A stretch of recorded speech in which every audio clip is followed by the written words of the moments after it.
So talk to me about being a young father and what it was like, finding out that you're going to be a dad and then having a son. Like, what was that like in your new home, and you said you're going to make pretty babies and boom, there you go. There he was. Well, I mean, it all felt natural to me. I think you alluded to earlier that you and I always, even though we were very young, we always were very mindful and very intentional about what we wanted to do with our relationship and with our family and our aspirations to have a family. Mm-hmm. And I think even down to the point that we sort of decided that we were going to maybe wait like 4 years. We were going to have 4 years of just you and I. Mm-hmm. And then after that, we would start trying to have a baby. Mm-hmm. And so that's what we did. Yeah. And then when that whole thing happened and, we were looking at being parents for the first time, I really didn't feel that much pressure or anxiety about it. I just felt like this was the cycle of life and this is how things happened and it was going to transpire between us. I think some of that comfort I had was probably based upon how comfortable and how solid you and I were. Mm-hmm. And I felt like, you and I could pretty much get through anything. Yeah, we used to just tackle stuff. Mm-hmm. And so being a father was great. Obviously, I was hoping it was going to be a boy. Yeah. But either way, I was fine. And I remember us going through and preparing this room, this baby's room. Mm-hmm. And this was back in the day where you couldn't really determine the sex of the child to the level of accuracy that you could do now. Mm-hmm. And so we didn't really know. We kind of had an idea, but we didn't know. So we actually, okay, what do you do? A pink bedroom or blue bedroom? Yeah. And I think we kind of came up with something that was kind of neutral. We actually did that bedroom in like the lighter blue color with some yellows. Yeah, it was like a blue jean blue with yellows and other stuff. And then we ended up going with this red, like a red Persian red crib. I forgot about that red crib. Yeah. Right. So we were trying to prepare this space so that if it was a girl, it would be okay. If it was a boy, it would be okay. Yeah. And so when it came time for you to deliver the baby, I didn't feel a whole lot of trepidation about that. I felt very happy and I felt like, hey, this is the life that I hoped for. Mm-hmm. This is the life that I prayed for. Mm-hmm. It's coming to fruition. And so I felt great about it. And when Cameron was born, I was like, here we go. Yeah. This is the beginning of us having an opportunity to be parents now, not just husband and wife, but to be parents. So what's it like? I know for me, watching Cameron be a father is so reminiscent of you as a dad. And the things that he does that he could never have known that you did because he was too little to know. But even how he talks to his son, he carries him around, little things he does to comfort him, to keep him quiet. His whole mannerism, it's really beautiful to see that connective tissue that happens just through osmosis because he could never have known, like the way you were with him as a dad.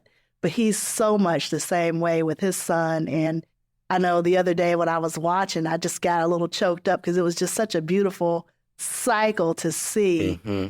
And he's such a good father and he's so conscientious and he reads about what dads should do. And you were that kind of dad too, A lot of times, I would just be kind of tired and whatever. And it's like, well, no, I read like, this is what the baby's going to be doing now. Or you were like a factoid person who could like comfort me with your knowledge and information. So that part has really been beautiful to see us go from being parents to now grandparents. But we can't finish the story without the ice cream and the cherry on top. And that is our daughter when she was born. What was it like for you when you realized, okay, so now I've got a son. 4 years later, we said we were going to try again. And they're actually 4 years apart. Yes. And Lauren got to come into the world. What were some of the differences that you noticed being a dad of a son versus being a dad of a daughter?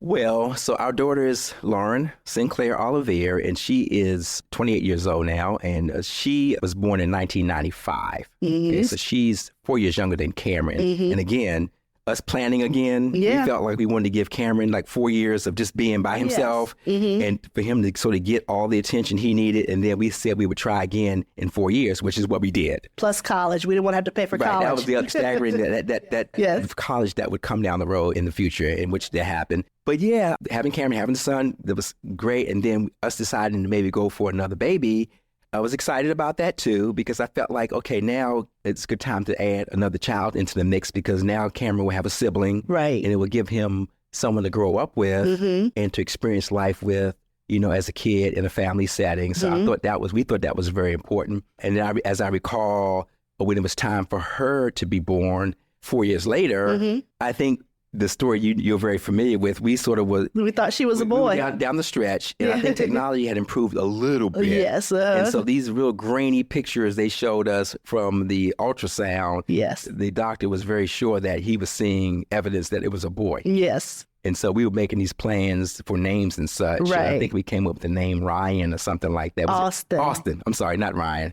Austin as this child's name. Yes. And having a second baby is a lot more fluid than having the first one. So you have to be on your toes because labor will come and it will just be there. And so if you recall, you were having those labor pains and we took you in that afternoon. And then the doctor said, hey, you're not ready, go back home. And then as it turned out, we had to come right back again. Because you were like, I'm not going back to work. Because he didn't know what he's talking about. So you ended up going into labor very quickly, and we ended up returning right back to the doctor's office on the same day. And so things progressed very fast. And if you recall, the actual doctor who was responsible for delivering the baby was not there at the time. And so as you started to progress in labor in the room, they're getting you set up.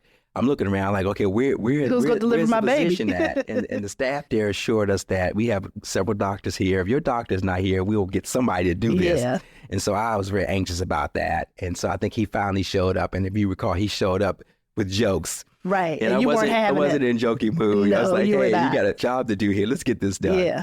And so the biggest surprise was when it was time for her to be this supposedly male child being delivered, and the baby came out, and he was like, well, actually, you are the proud parents of a baby girl. And so I told you that. You were like, are you kidding? I said, no, I thought you were joking. It's a girl. It's a girl. You were laughing. Totally surprised. You were laughing so hard, I literally thought you were joking. And I'm like, don't play with me. This is like no time to be playing with me. Right. And you were like, no, Claudia, it's a girl. Right. But she came out, and she was so beautiful. And they took her back and got her warmed up and got her all ready. And so the big news of the day was it's not going to be Austin. Right. It's a girl. And then at that time, we had to sort of figure out what her name was going to be. And so we fooled around with a few names. We came very close to naming her Clark. Right. And this is one of those names that goes both ways. Yeah. And so we were close to it. And then I think at the very end, we sort of came to our senses and said, no, let's do something a little bit more mainstream. Yeah, she's definitely right. And so we settled on Lauren. And so that's how she came about. But yeah, I was very happy now to have a boy and a girl, which to me meant a nice pairing. Yeah. And so that's how that happened. And again, I felt like everything was falling into place and that we were sort of moving forward with a family unit, and everything is great. It was falling into place. Lauren was proof that the best laid plans, man plans and God laughs, as they say. Thank you for listening to the story from the Institute for Family Shine On North Carolina campaign. Hear the full story and discover how you can share your own by visiting our website at shineonnorthcarolina.com.